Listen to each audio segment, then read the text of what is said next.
And I've seen a lot of guys retiring at 30, 34, 35, where they've spent, a decade and a bit in professional sport, and it's very tough to transition because whilst you have the discipline and the work ethic, you don't have as many foundational skills to apply directly into the workplace, whatever that is, and you're also starting from scratch, right? So a lot of guys, it's very difficult to be at an elite of something in terms of professional sport and completely switch 180 degrees into a professional sense with still an elite mindset, but probably starting at entry level.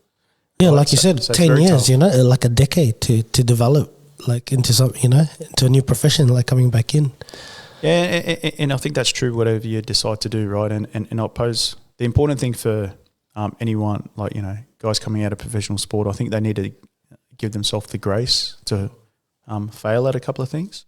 If anyone was easily to rewind the clock back, they're finishing at 32 at the top of their game. Yes. But if they rewind the clock back, like, to under sevens, under nines, they might have been a man-child or something, but they weren't that good in footy, and they probably cried a couple of times.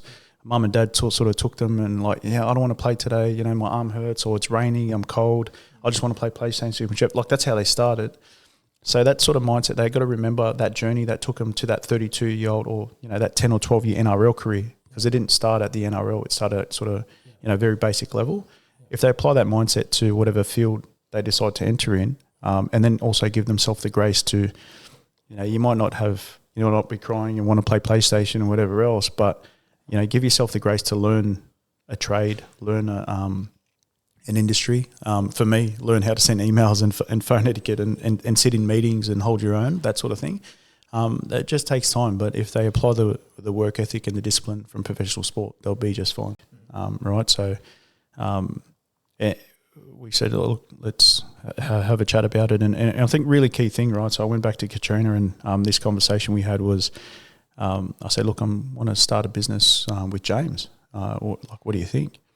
And then she's like, I think that's a great idea, right? And we have this conversation. We sat in our lounge room, looked at each other and said, I love you, and if this business turns to nothing and we start again and we're on the floor, like we're together. Mm-hmm. And she said 100%, right? And that's the endorsement, and I think it's really important it was really important for me that